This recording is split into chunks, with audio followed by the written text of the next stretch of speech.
Marlène et Jean-Claude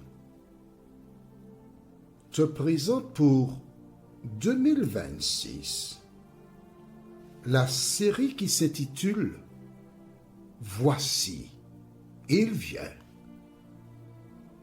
Merci pour ta fidélité et que l'Éternel continue de t'éclairer tandis que tu découvres la vérité.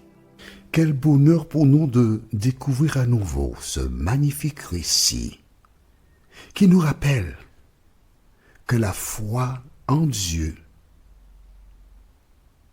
est une bénédiction. Aujourd'hui, toi et moi, nous lisons la Bible. Nous découvrons l'attitude de cette femme.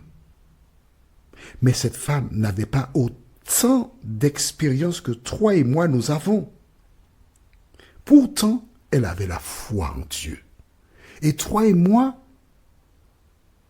il y a beaucoup qui n'ont pas la foi, malgré toutes ces expériences. Quelle tristesse. Aujourd'hui, nous verrons ensemble. Il repartit. Notre référence est 2 Rois chapitre 4, le verset 31. Avant de l'aborder, je voudrais faire une toute petite prière. Seigneur, Saint-Esprit, merci de nous éclairer au nom de Jésus. Amen. Rappelle-toi, Élisée a chargé son serviteur Géasi. Je dis serviteur, mais c'est celui qui est en formation. Je ne vais pas dire adjoint. Mais qu'importe, tu as compris, hein? Et Géasi a pris le bâton, comme Élisée le lui a dit, et il est parti. Mais pendant qu'il est parti, la femme a dit clairement à Élisée, je ne pars pas sans toi. C'est avec toi que j'ai affaire. L'Éternel est vivant et ton âme est vivante. Je ne te quitterai pas. Débrouille-toi, fais ce que tu veux, mais je ne te quitterai pas. Et je voudrais que tu notes avec moi ce qui s'est passé. On va lire à nouveau le verset 30. La mère de l'enfant dit, « L'Éternel est vivant et ton âme est vivante. Je ne te quitterai point. » Et il se leva. Donc il était assis. Apparemment. Il se leva. Il a suivi. Et quand elle a dit, je ne te quitterai point, elle s'est mise debout, elle s'est peut-être retournée pour partir, et il a compris qu'il faut qu'il vienne. Elle n'a pas imposé. Elle a fortement recommandé à Élisée de la suivre. Puis ils sont partis. Mais entre-temps, qu'est-ce qui s'est passé? Car Géasi, il a déjà couru, il a couru. Parce que quelque part, il veut démontrer qu'il a réussi, qu'il a fait le nécessaire. Il veut démontrer à Élisée qu'il a le pouvoir. Et en même temps, cette femme qui apparemment n'était pas très... C'est Élisée qu'elle voulait. Je vais lui faire voir. Nous ne savons pas si c'est cet esprit qu'il avait. Mais quand je dis cela, je suis en train de penser à certaines personnes à qui on confie des responsabilités et qui croient être capables, qui partent et qui vont réussir. Pour elles, elles sont en mesure de réussir. Mais je te dis une chose, quand tu n'as pas une expérience, quand tu n'as jamais fait quelque chose, sois humble. Sois humble. Est-ce que la maman a eu raison d'insister avec Élisée, selon toi? Tu as 2 secondes pour réfléchir. J'attends ta réponse. Est-ce qu'elle a eu raison de tenir tête à Élisée en lui disant « L'Éternel est vivant et ton âme est vivante, je ne te quitterai pas. Je suis attaché à toi. Nous partons ensemble, toi et moi.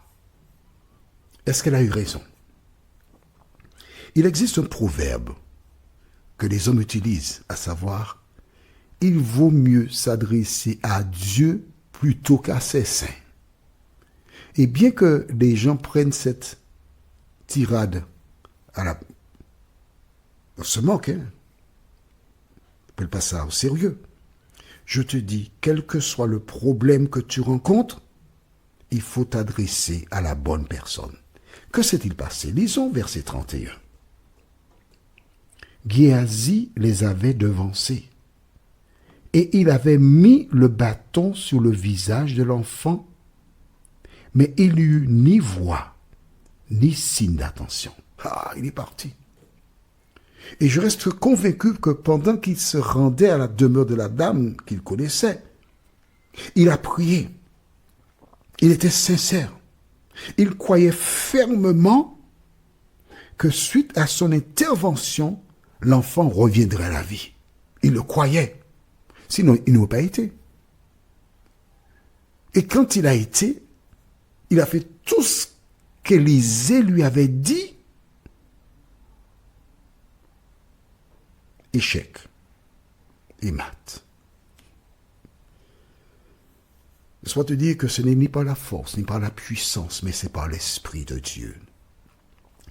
Il y a un homme qui est décédé qui s'appelait M. Camille, que j'ai connu à la Martinique. C'était un représentant qui vendait des ouvrages et pour aller à l'école, ils appelaient ça le colportage. J'avais été au Canada où il s'y trouvait. Et c'était quelqu'un qui était reconnu comme un champion.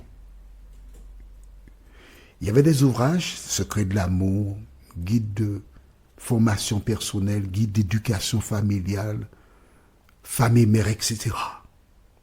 Je prenais l'un de ces livres et tête en bas, j'expliquais en tournant les pages ce qu'il y avait dans le livre. J'étais un expert là-dedans, j'étais fort.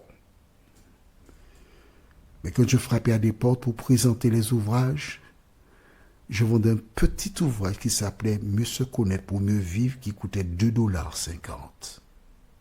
Et la collection des ouvrages, ça variait, mais c'était 155 $.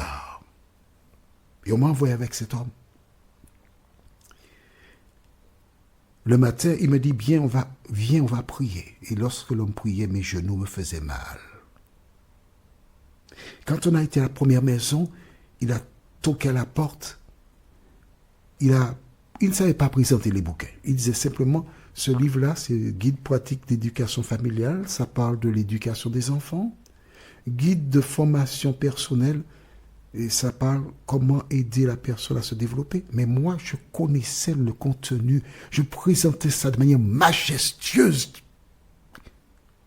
Et quand j'ai vu l'homme présenter dans une première maison, je dis, ah, je vais le dénoncer. Hein. Il n'est pas capable. Il va gâter le champ.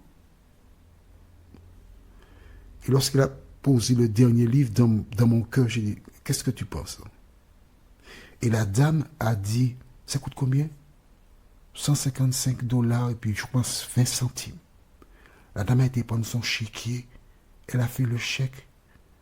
J'ai vu la dame faire le chèque, signer, lui remettre le chèque. J'ai rien compris.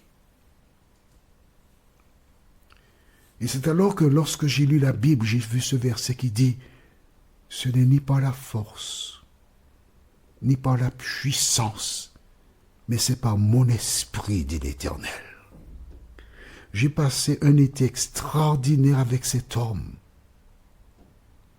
Et je ne l'oublierai jamais. Il est mort, mais je n'oublierai jamais parce qu'il m'a appris à comprendre le verset qui dit « Ce n'est ni par la force, ni par l'éloquence, ni par la puissance, mais c'est par mon esprit de l'Éternel. » Vois-tu, quand tu rencontres des personnes, Dieu veut te parler à travers ces gens-là. Il veut t'apprendre, t'aider à grandir. Et là, Géasi, il revient bredouille. Et quand j'ai lu ce récit plusieurs fois, j'ai pensé à moi quand je faisais la vente des bouquets au Canada. Nous continuons à lire dans le même verset. Il s'en retourna à la rencontre d'Élisée et lui rapporta la chose en disant, « L'enfant ne s'est pas réveillé. » Quand il rapporte cela à Élisée, qu'est-ce que ça peut vouloir dire? Réfléchis, analyse et donne-moi la réponse. Ça peut vouloir dire, écoute, j'ai été, ça n'a pas marché. Ne perds pas ton temps, retourne à la maison.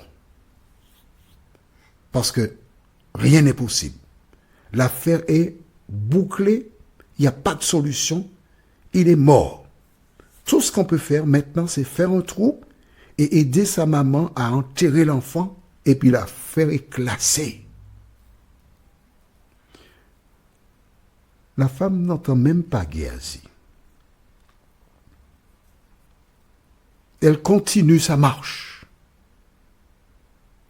Elle ne va pas commencer à crier, pleurer, mon enfant est mort, mon enfant est... Non. Dieu a permis qu'elle ait cet enfant. Dieu lui a donné cet enfant. Et nous ne savons pas quels sont les différents échanges qu'elle a eus avec Dieu, ce que Dieu lui a donné comme signe. Nous ne savons pas, nous ne savons rien. Tout ce que nous savons, c'est qu'elle était déterminée. Il y avait quelque chose qui la poussait à aller vers Élisée. Et elle lui a dit, l'Éternel est vivant. Ton âme est vivante. Je ne te quitterai pas. Lorsque tu rencontres des difficultés, il ne faut jamais lâcher prise.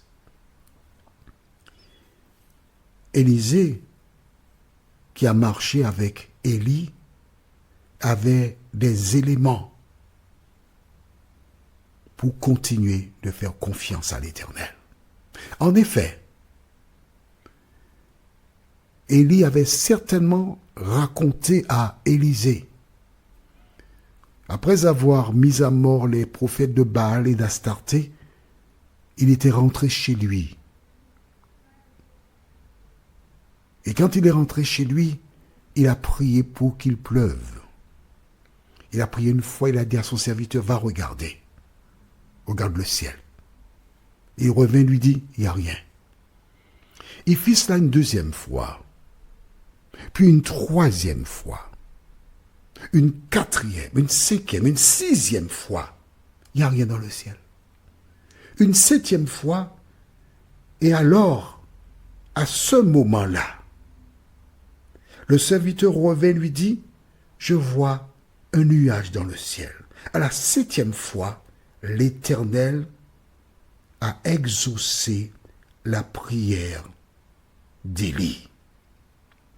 Mais, je te dis une chose, n'oublie pas que Dieu a trois réponses. Celle que nous aimons, oui. La deuxième, que nous n'aimons pas, non. Et la troisième, attends. En son temps, il fait quelque chose. D'accord? Combien de fois a-t-il fait Géasi? Une seule fois. À aucun moment il a dit à Élisée, j'ai fait ça 2-3 fois. Non, lisons à nouveau. Verset 31.